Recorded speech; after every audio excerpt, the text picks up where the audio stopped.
The marble floor of Giovanni Bianchi's library gleams black and white like a checkerboard, and the glow from the security monitor casts his face in shades of grey. He is tall, 6'2", with shoulders broad enough to fill a doorway, dark hair swept back from a face that has learned to show nothing. At 41 years old, he wears a cashmere coat that costs more than most people's rent, tailored perfectly to a body that moves like machinery, like something built for violence and refined through years of brutal discipline. A thin scar runs from his left eye to his cheekbone, silver in certain light. But right now, Giovanni Bianchi is alone.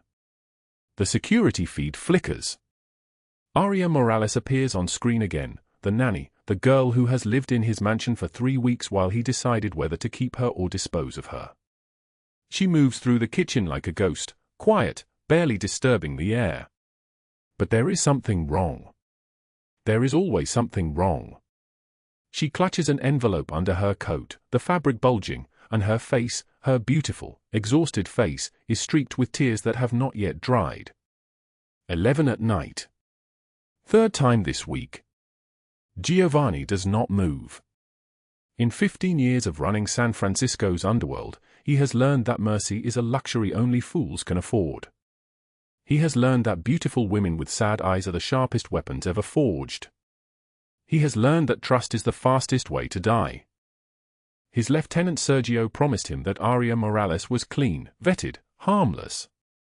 But Sergio also promised him that the operation on the docks would run smooth. Sergio promised many things. The feed shows Aria reaching the service exit. Her hand trembles on the door handle. She takes one breath, deep, gathering herself, and slips into the San Francisco night.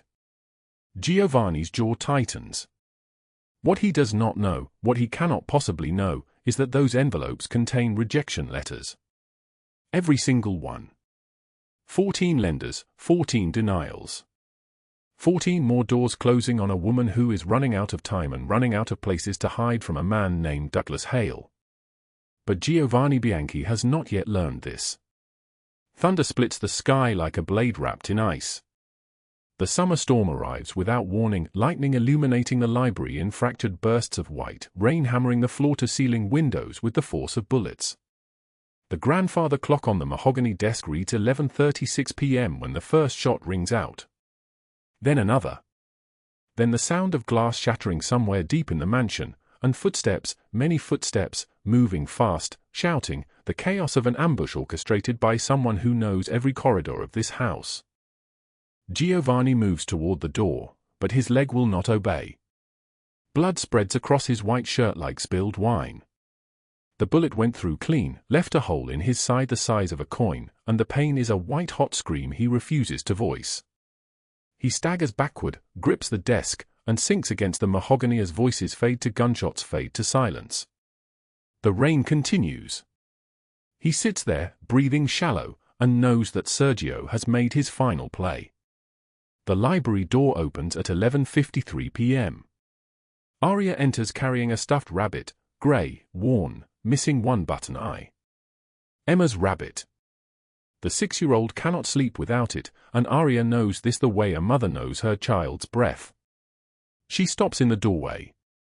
Her eyes, brown, dark, deep as a well, go wide. She sees him. She sees the blood.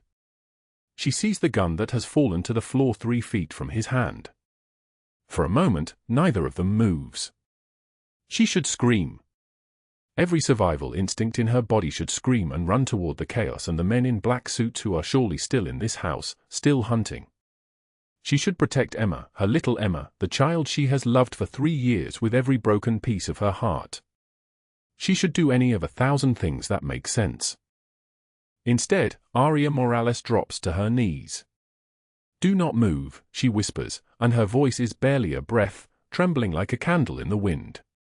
She sets the rabbit down, careful, reverential, and reaches for the hem of her uniform, the black dress that has been washed so many times the fabric is thin as tissue paper.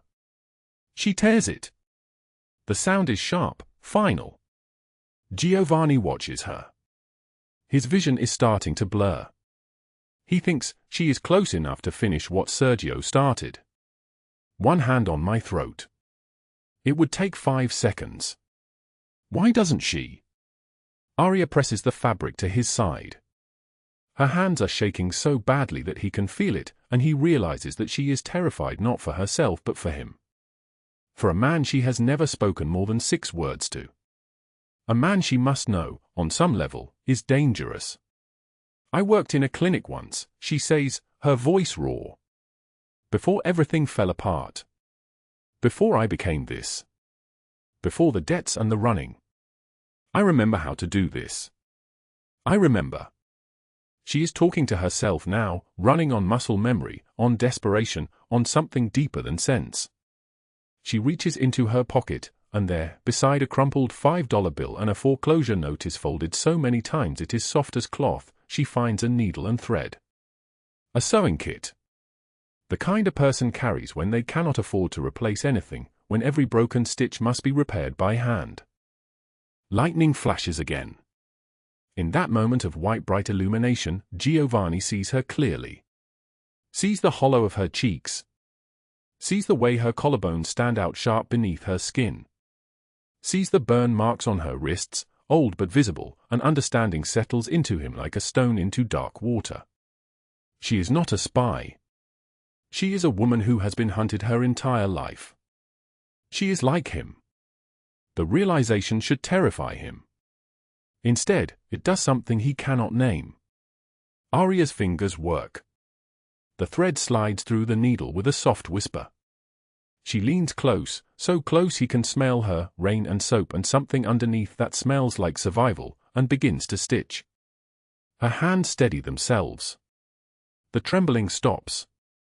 Muscle memory becomes prayer, becomes the only thing left when everything else has been taken away. She stitches him with thread from a worn sewing kit, and Giovanni Bianchi, the most feared man in California, the man who has held the power of life and death in his hands for nearly 2 decades, the man who was taught violence by a father with fists like hammers, goes absolutely still. Not from pain. From the shock of being touched with mercy by someone who has no reason to extend it. There, she whispers when she is finished. It is not perfect, but it will hold until you can see a doctor. She wraps more fabric around his side, careful, methodical, her eyes never meeting his. The bleeding is slowing. That is good. That means the wound was not deep enough to hit anything vital.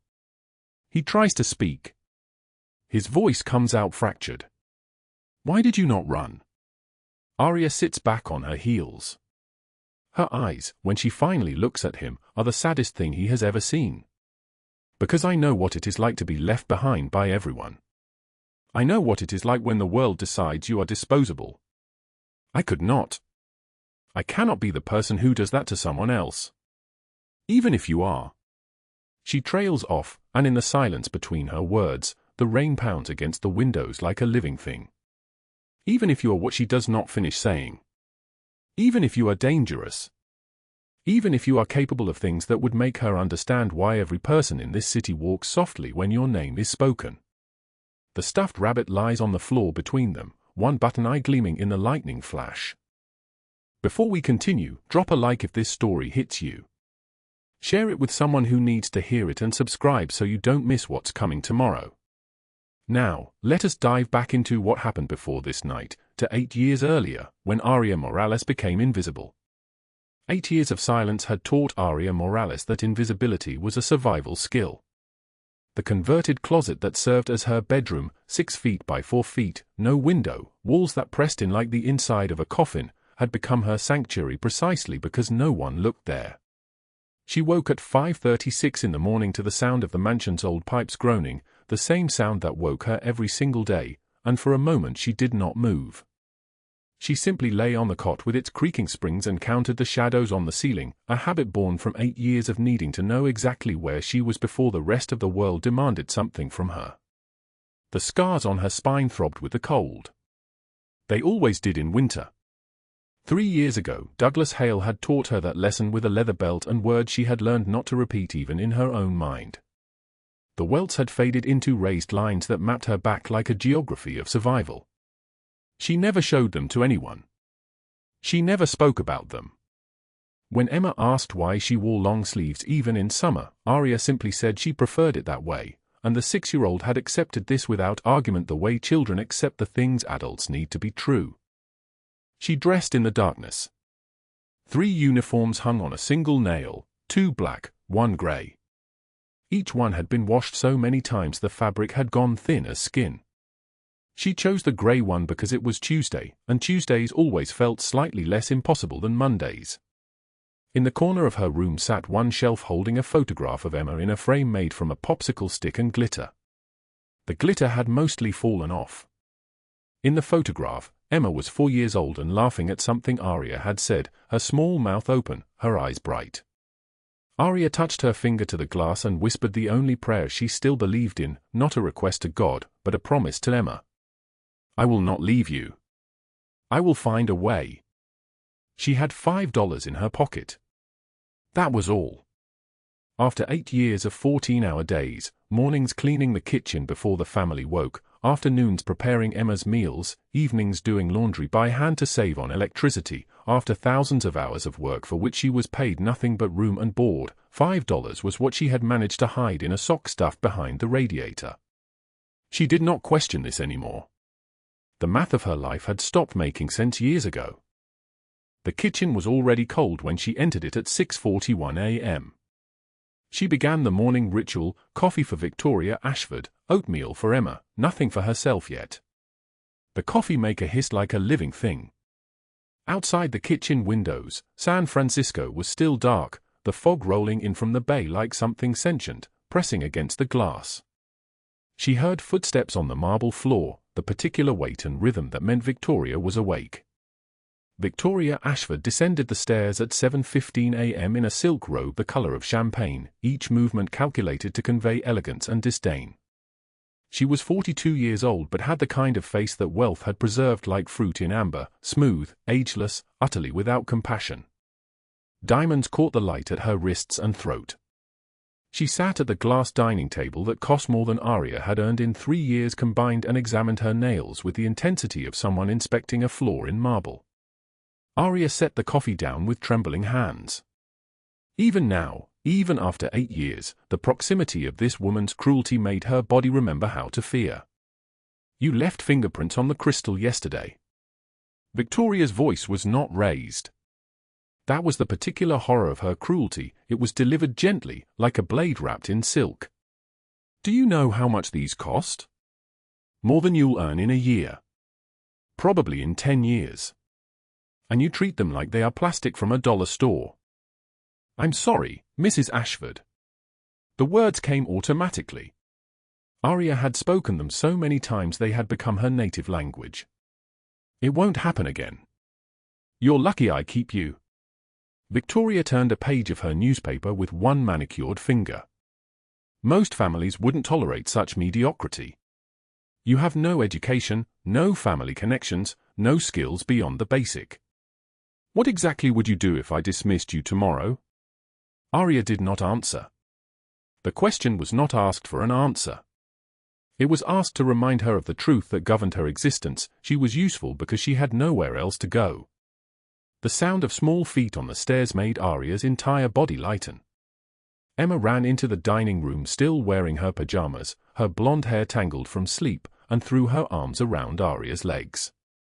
For 3 seconds, only 3, Aria felt the weight of that child against her knees and forgot that she was invisible, forgot that her own body belonged to other people's needs, felt instead like she was someone worth running toward. Victoria's face hardened like a mask being fitted over living flesh. "Emma. Come here. Don't touch the help." Aria felt Emma's grip loosen, felt the child pull away. She placed her small hand in her mother's outstretched palm. Victoria pulled her back to the table, positioning her in a chair that faced away from Aria, and began describing what they would wear to the charity gala this weekend, her voice soft and pleased now that she had won. Aria swallowed the humiliation the way she had learned to swallow so many things, pushing it down into a place inside her chest where it accumulated like water in a drain. She focused on Emma's small blonde head, on the way the child glanced back at her once with eyes that understood something a 6-year-old should not have to understand, and whispered a silent apology that Emma could not hear but somehow always seemed to receive. By 2:16 in the afternoon, Aria had 12 minutes for lunch. She stood in the kitchen alcove with 2 crackers and a glass of water because there was no time to eat anything else and no food she could claim as her own anyway. Her phone, a device 3 years old that the Ashfords had given her so they could contact her during her rare hours off, vibrated in her pocket with a number she did not recognize. She answered it anyway because she had learned that ignoring calls led to worse consequences. Aria. The voice was unmistakable. Oily. Familiar in the way poison is familiar, something that had burned its way down her throat and stayed there. Douglas Hale. 2 weeks left. $22,000 or I come for what you love most. The line went dead. She did not scream. Her scream had lived in her chest for 3 years, locked behind a door she had learned not to open. 3 years ago, Douglas Hale had owned the Grand View Hotel where she worked as a night cleaning staff. She had been 19 then, which meant she was young enough to believe that work hard and be kind were enough. One night, he had cornered her in the laundry storage room, his hands reaching, his breath reeking of whiskey and entitlement. She had fought. She had left marks on his neck. When the security cameras could not be found, mysteriously deleted, he had filed charges against her for theft and property damage. $5,000 in damages. Then he had fabricated late fees, attorney charges, collection costs. The number had grown like a tumor until it reached $22,000, a number so large it ceased to be money and became instead a sentence. Now he knew about Emma. That was the thing that shattered her. That was the blade that cut through her ability to pretend she had any control over her own fate. She slid down the kitchen wall until she was sitting on the cold tile floor, hyperventilating, her chest heaving like it wanted to escape her body. She had no money. She had no family. She had no one to call. She had nothing except Emma and the promise she had whispered at her popsicle stick photograph, and now even that was being taken. Aria? Victoria's voice rang from upstairs, sharp as a bell. The linens need changing in the master bedroom before 3 o'clock. She pushed herself up from the floor. Her hands were still shaking. She smoothed her uniform, breathed until her heartbeat slowed to something approaching normal, and climbed the stairs to do the thing she had always done. She climbed the stairs and disappeared into her work because disappearing was what she had been trained to do. That evening, at 6:41 p.m., the black Mercedes arrived. Aria watched from the second-floor landing as Giovanni Bianchi stepped out of the vehicle, and she understood in that moment why the entire city held its breath when they heard his name. He was tall, 6'1", maybe taller, with shoulders that filled the tailored black suit like a weapon fills a holster. His dark hair was combed back from his face with brutal precision. And there, running from the corner of his right eye to his cheekbone, was a scar that looked like the stroke of a careless god. He did not walk through the mansion's entrance. He moved through it like a man surveying territory that belonged to him even though it did not. Sergio and Sal flanked him, their hands resting at their sides, their eyes scanning for threats that did not exist. Behind them came others, 4 men dressed in black suits, armed with the kind of casual professionalism that came from doing violence regularly. The household staff froze when he passed, a collective holding of breath, a recognition that something dangerous had entered their world. Victoria appeared at the bottom of the stairs in a dress that probably cost more than Aria's entire lifetime earnings, and her face transformed into something designed to seduce. Giovanni. What a pleasant surprise. I wasn't expecting you until tomorrow. His response was not words but a movement of his hand, a dismissal so complete that Victoria seemed to shrink. He continued toward the library with his men trailing behind him like a dark shadow given substance. Aria shrank back into the corner of the landing, making herself small, making herself the wallpaper, making herself into nothing. But something made Giovanni pause. Something made him look up. For 3 seconds, only 3, his eyes found her in the darkness of the hallway. She saw something flicker across his face. Recognition. Curiosity. A question forming behind those storm-dark eyes. Then he continued walking, and she was forgotten. That night, at 11:33 p.m., Aria crept down the back stairs with an envelope in her trembling hands. She did not know that Giovanni had remained in the library, had dismissed his men to the kitchen, had positioned himself at the window where he could see who came and went in the fog-thick darkness. She did not know that when she disappeared into the night, he watched her go with his jaw tight and his mind calculating. She did not know that Sergio stood in the doorway behind him and asked, "Want me to follow her, boss?" She did not know that Giovanni answered, "Not yet. Let her think she's invisible." Invisible people tell the truth when they think no one is listening. She returned at 2 a.m. with tears frozen on her cheeks and her envelope empty. The meeting with the lawyer had gone badly. Another extension was impossible. Douglas Hale owned her completely, and in 14 days, he would come to collect. She did not notice Giovanni standing in the library's dark window, watching her climb the back stairs with the gait of someone whose bones no longer fit inside their body. But he saw her. He marked it.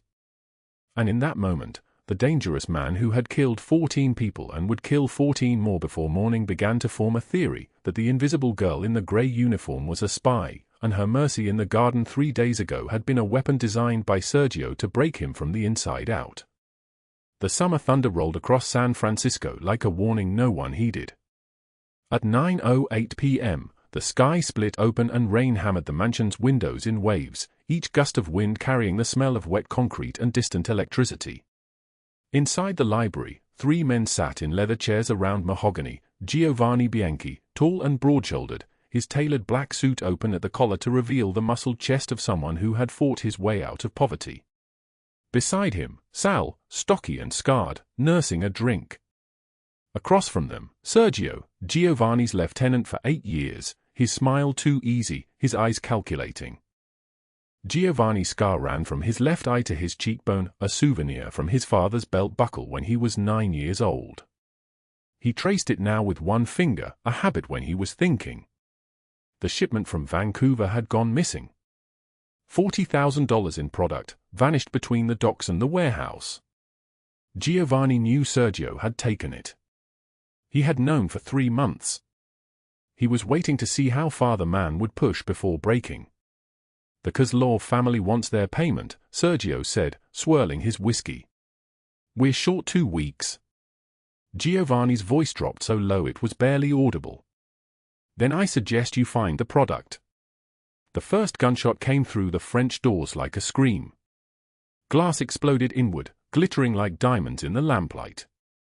The second shot caught Sal in the shoulder and he went down hard, blood blooming across his white shirt.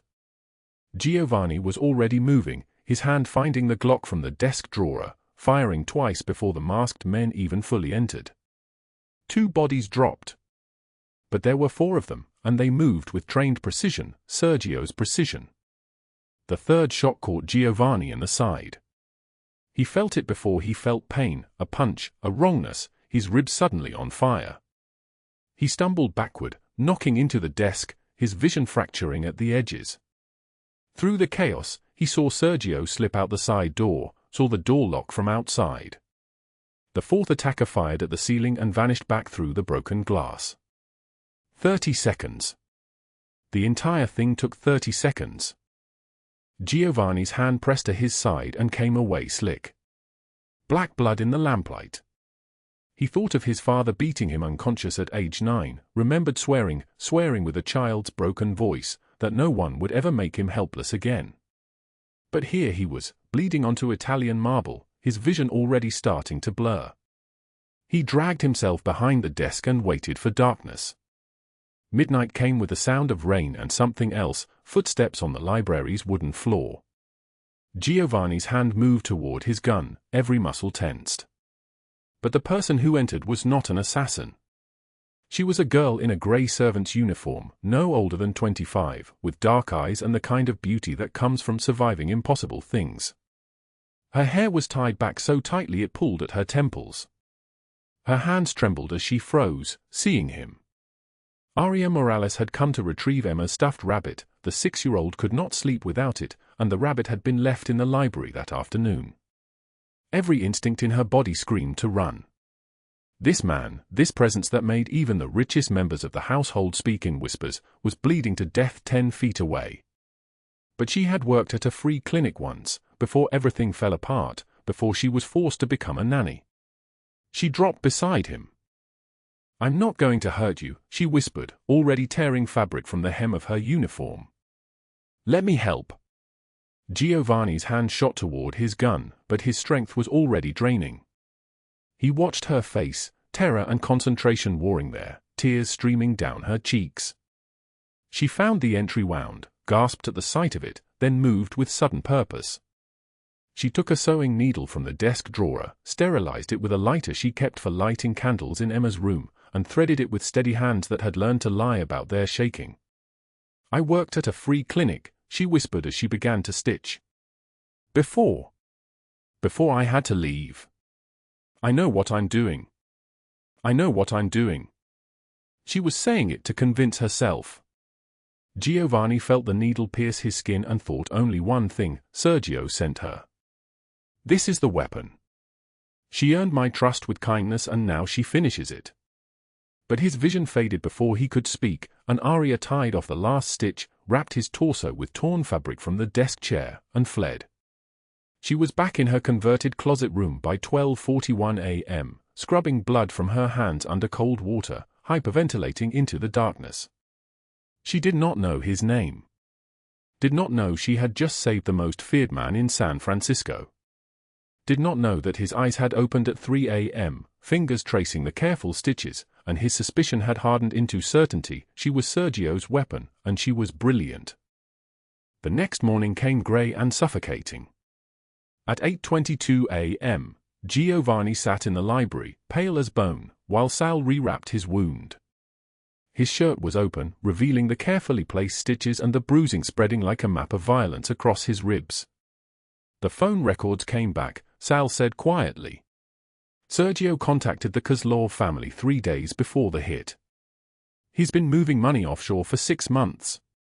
Giovanni's jaw tightened. And the girl? What about her, boss? She was here.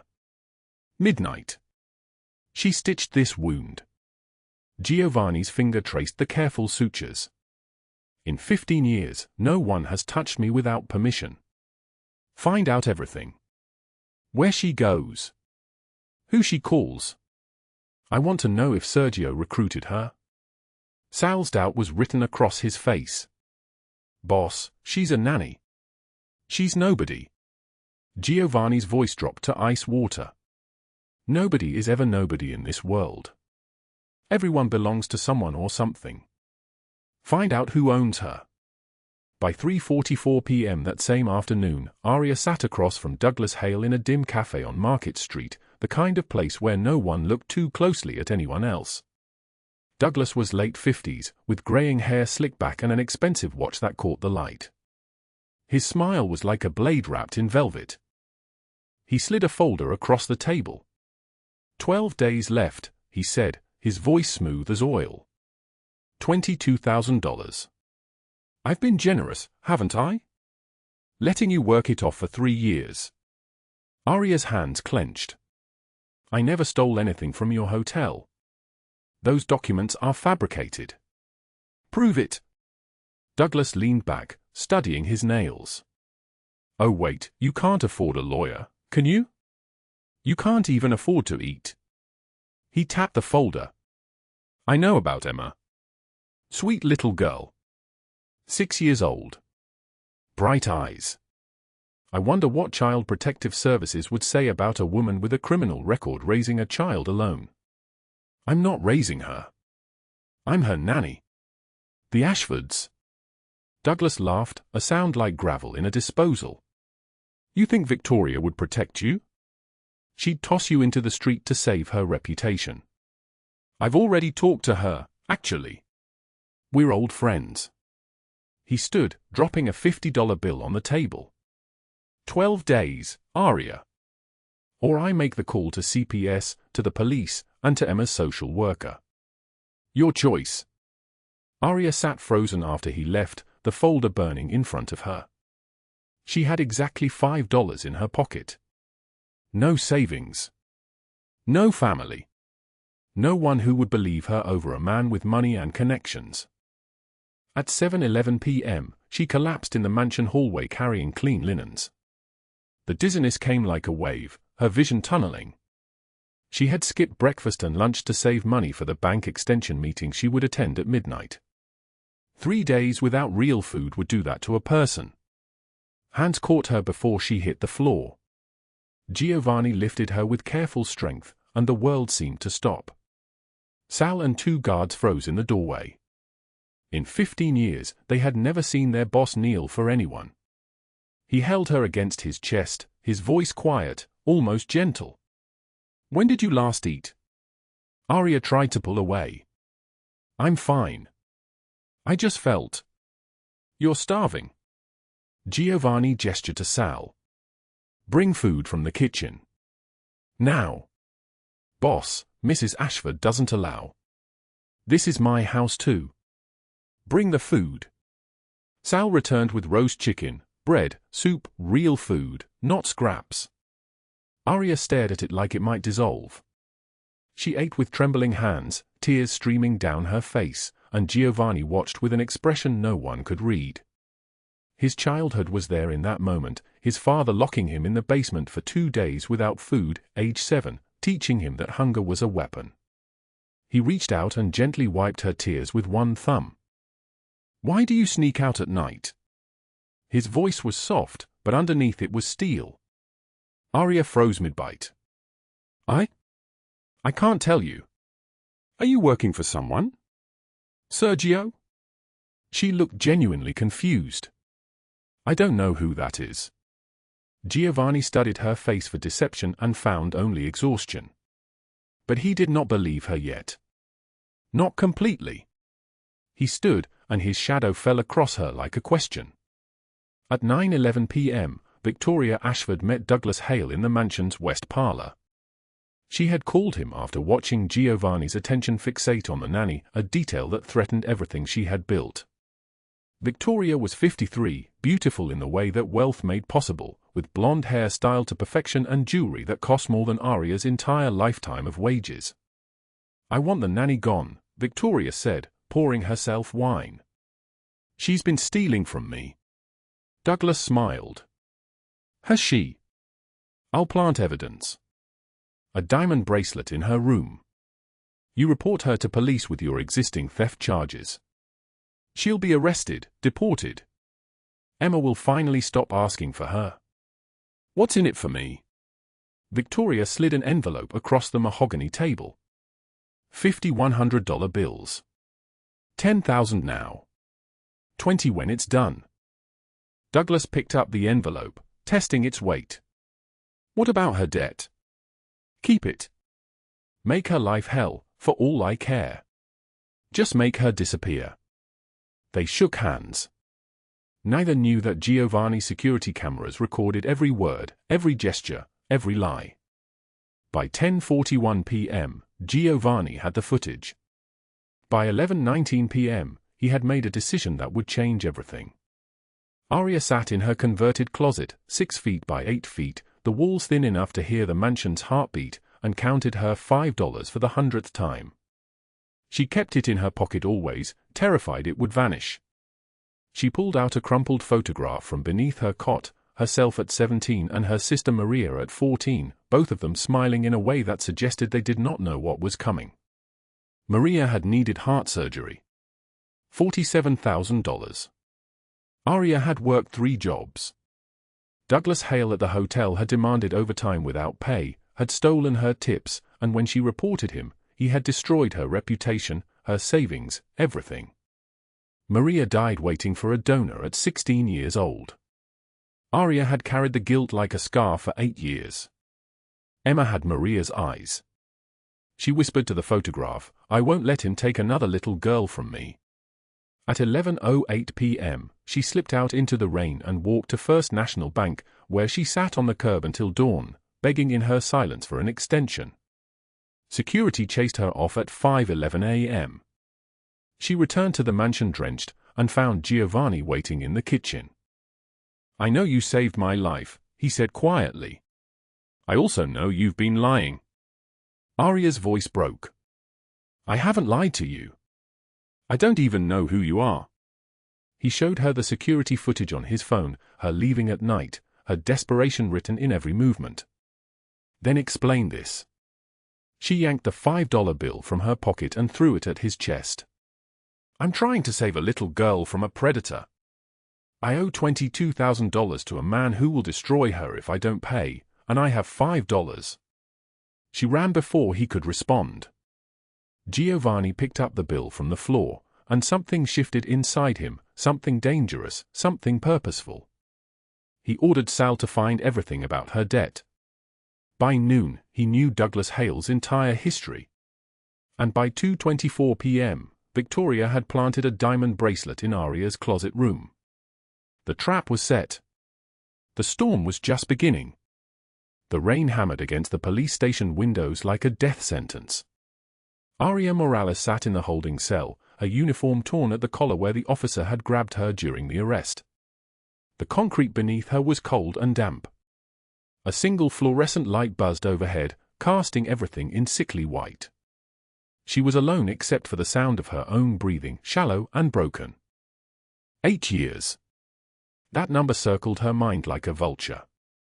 8 years of invisible work in the Ashford mansion. 8 years of sleeping in a converted closet.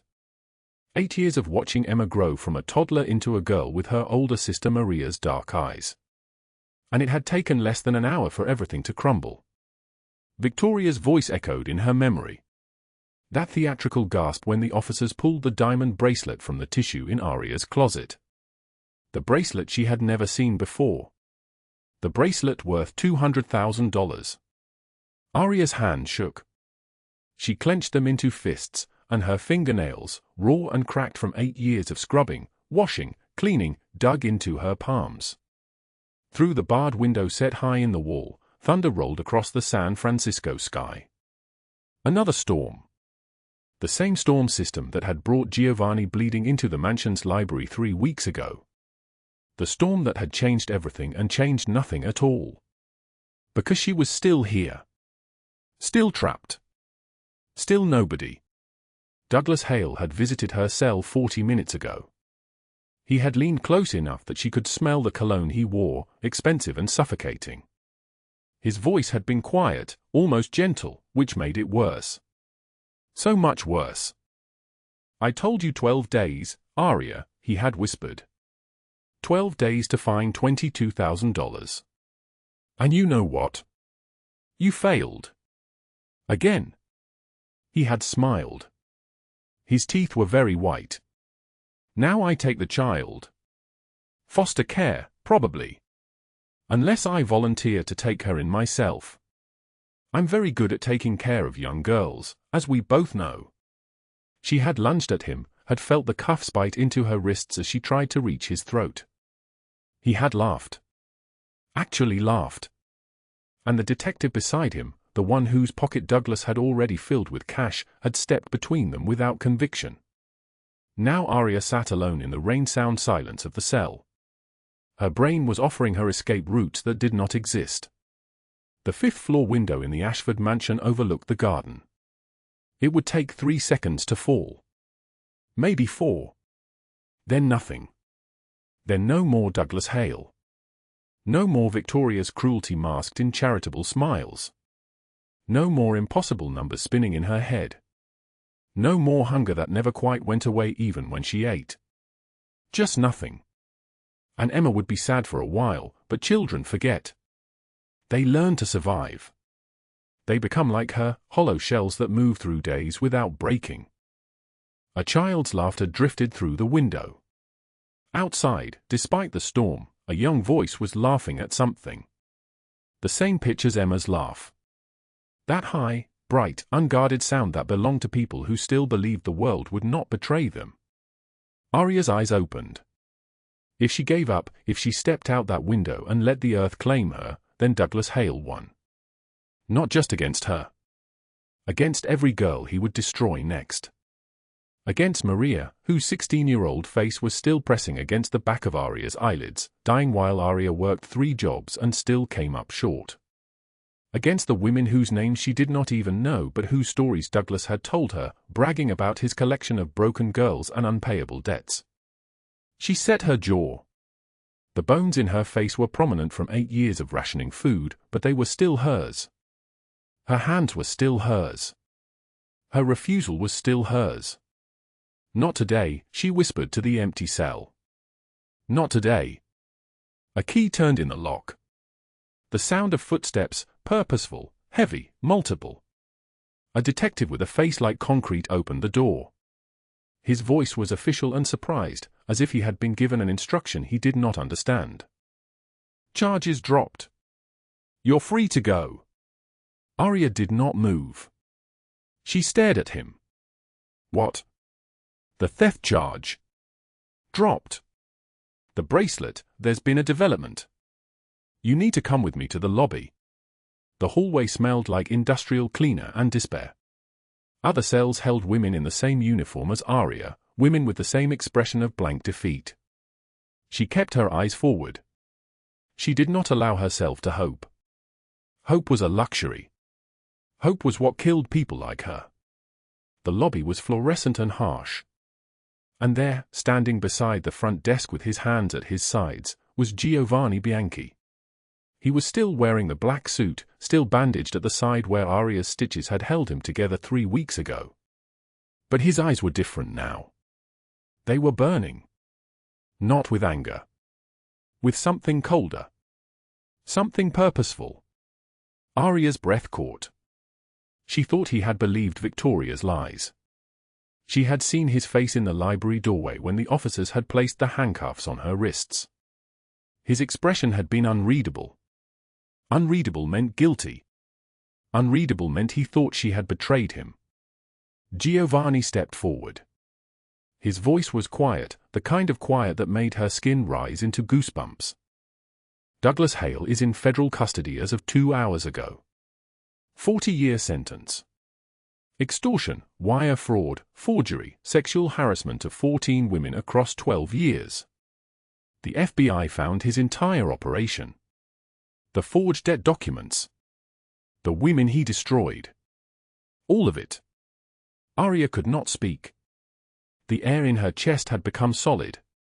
Victoria Ashford's face is on every news channel in San Francisco, Giovanni continued. Her accounts are frozen. Her social circle is deleting her phone number. Her reputation is burned. The Child Protective Services is processing custody paperwork right now, but there is only one person who matters to that little girl. You. He held out a check. The amount written on it was $22,000. Aria stared at it. Her eyes would not focus. The numbers seemed to float and separate. Why? Her voice was broken, fragmented. Why would you do this? I am nobody. You thought I betrayed you. You have every reason to. Giovanni stepped closer. Close enough that she could see the scar running from his left eye to his cheekbone, the scar he had carried since childhood, long before she had ever met him. Close enough that she could smell the rain on his coat. Because you saved my life, he said. His voice was like an oath. Like something forged in fire and made permanent. When you had every reason to run, you stayed. You stitched a wound in a man you did not know, a man your world told you was dangerous. You did this with hands shaking from hunger and fear. You did this because someone needed help, and you could not walk away from that need. The fluorescent lights hummed. Rain struck the lobby windows. Somewhere, a phone rang and was not answered. I was wrong about you, Giovanni said.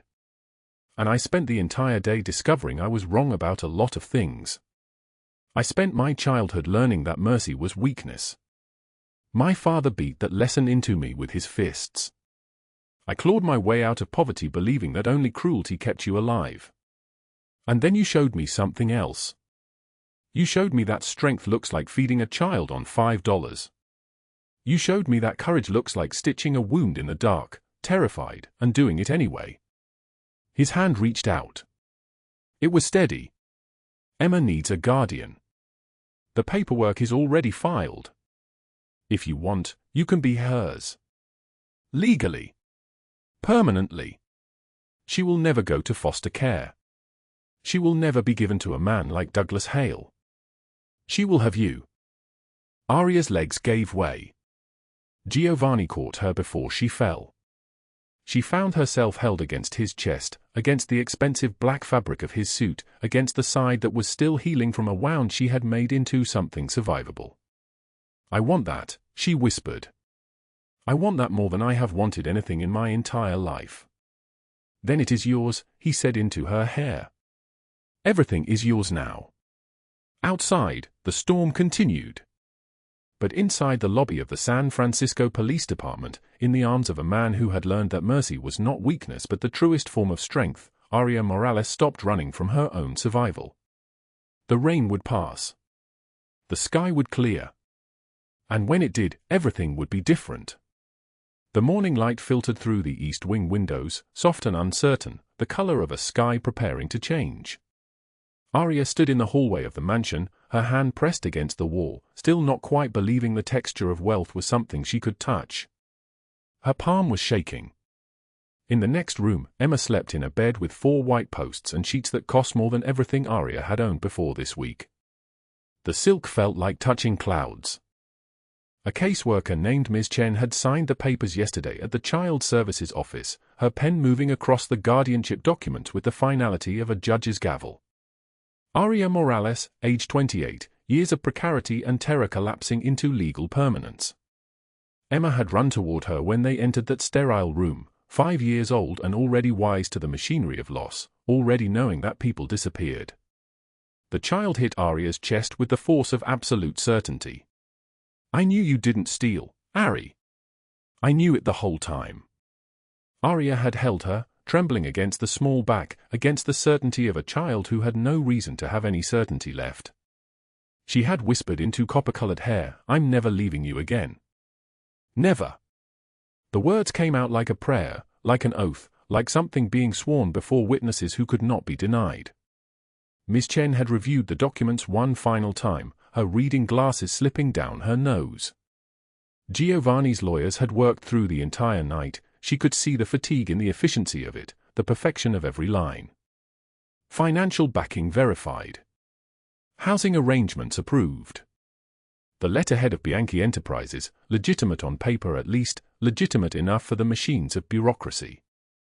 Mr. Bianchi has provided substantial support, Ms. Chen said, her voice not quite neutral, not quite accusatory.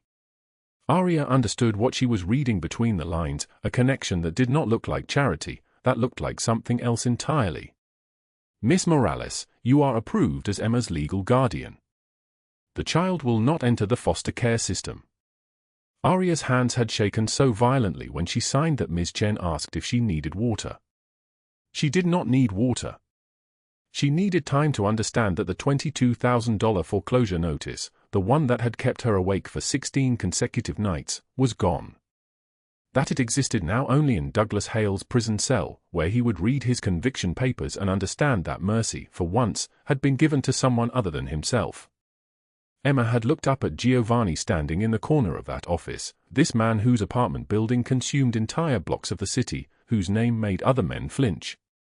The child, fearless in the way of 6-year-olds who had not yet learned what was dangerous, asked in her small voice, "Are you Ari's friend?" Giovanni had knelt to be at her eye level. His suit, black and fitted with the precision of tailoring that cost more than a year of Aria's old salary, folded at the knees. His voice came out softer than it ever had, softer than Aria knew it could be. I suppose I am. Emma had nodded, satisfied with this answer, and slipped her hand into his as they walked back to the black SUV parked outside. Aria had followed them into the afternoon heat, into the beginning of whatever this was becoming. The east wing of the mansion had been emptied of occupants weeks ago. Victoria Ashford's face appeared on news feeds now from a federal holding facility, her famous diamond earrings confiscated as assets, her hair unwashed, her cheekbones suddenly visible in a way that spoke of a woman whose social structures had collapsed. Conspiracy, the article said. Extortion. She was serving 15 years. She would be released at 62 if she made it that long, and find a world that had forgotten her name entirely. Giovanni had walked Aria and Emma through the east wing yesterday afternoon, his footsteps steady on marble that reflected their images back at them. 3 bedrooms. A sitting room. A kitchen with windows that faced the city beyond, San Francisco spread out like a promise or a threat, depending on your perspective. "You will stay here," Giovanni had said. Not a question. Aria had protested instinctively, the way people do when handed something that looks like charity. "I can't accept this. It's too much. I could work, I could." "You saved my life," Giovanni had interrupted, his voice carrying the weight of absolute statement. "You stitched a wound in the dark with hands that were terrified. You stayed when anyone else would have run screaming back to their small bed in their converted closet. This is not charity. This is debt." He had paused, his storm-grey eyes holding hers with the intensity of a man who does not break eye contact until the other person understands they are being seen. "And I always pay what I owe." Emma had appeared in the doorway of the larger bedroom, eyes wide at the vastness of it, at the space that was hers and hers alone. She had a stuffed rabbit in one hand, grey and missing one button eye, carried from the old life the way people carry photos or letters. She had touched the bed like it might disappear if she pressed too hard. "This is real," Emma had whispered. Aria had lifted her onto the mattress, had felt the child's arms lock around her neck like she was afraid of falling. "Yes. This is real. It's ours." Now, at 6 in the morning, Aria walked through the hallway and found Giovanni in the library. The same library where she had stitched his wound 10 nights ago, where her hands had been steady despite the electricity of terror running through them. He sat in a leather chair, a cup of coffee steaming on the table beside him, but his attention was on the documents spread across his lap. Case files. She could see the handwritten names, women's names, some with photographs stapled to the corners. Young faces. Tired faces. The faces of people who had been nobody to anyone but themselves. "You are awake early," Giovanni said without looking up. His voice carried no accusation, only observation.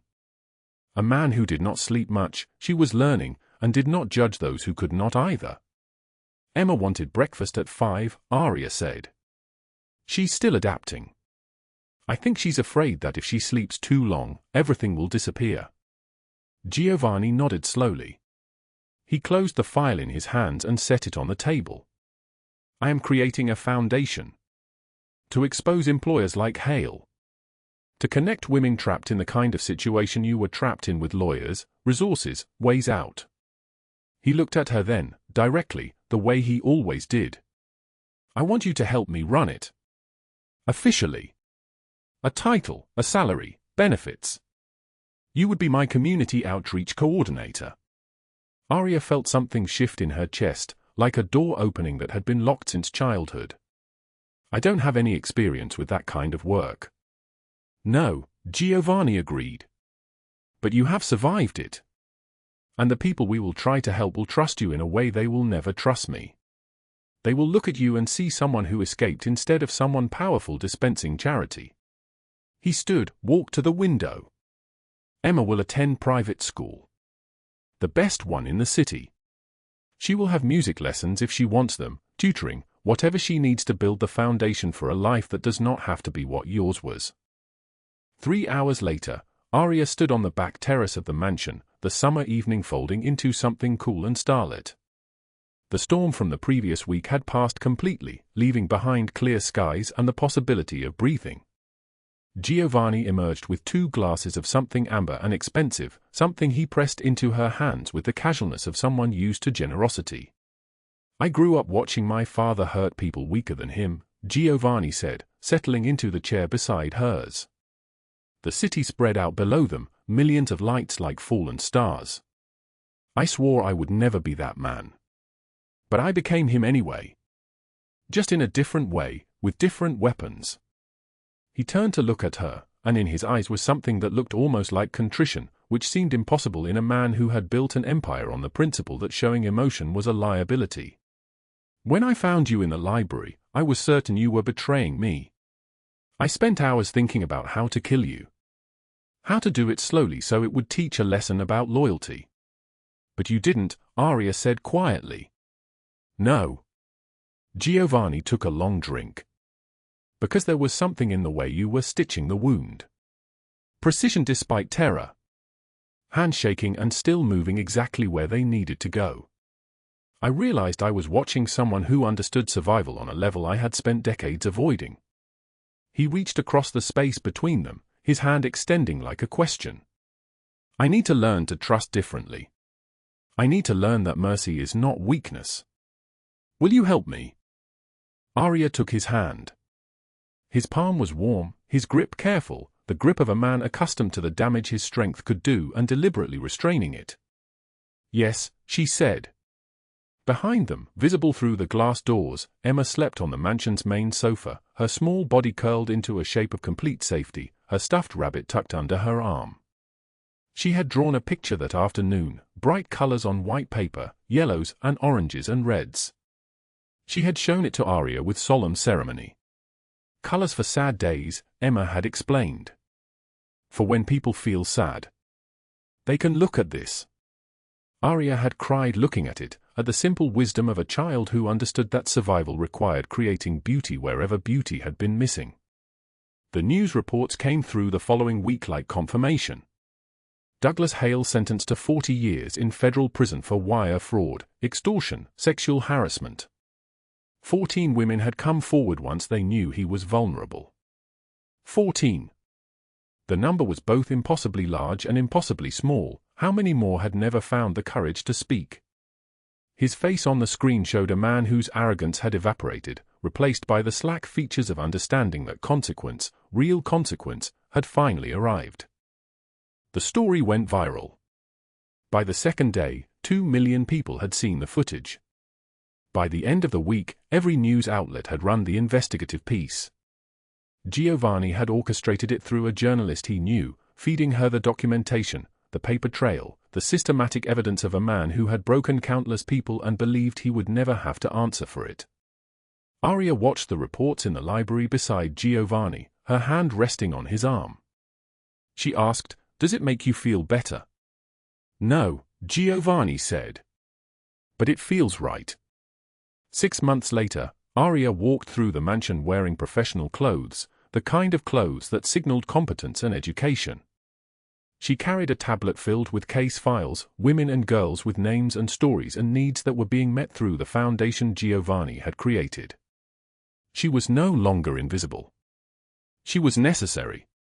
Emma was in the library with Giovanni, bent over a math worksheet, her copper hair falling into her face. He moved the paper slightly so she could see better, his attention complete, his patience infinite. Emma had started calling him Uncle Gio 3 months ago, just once, testing the word.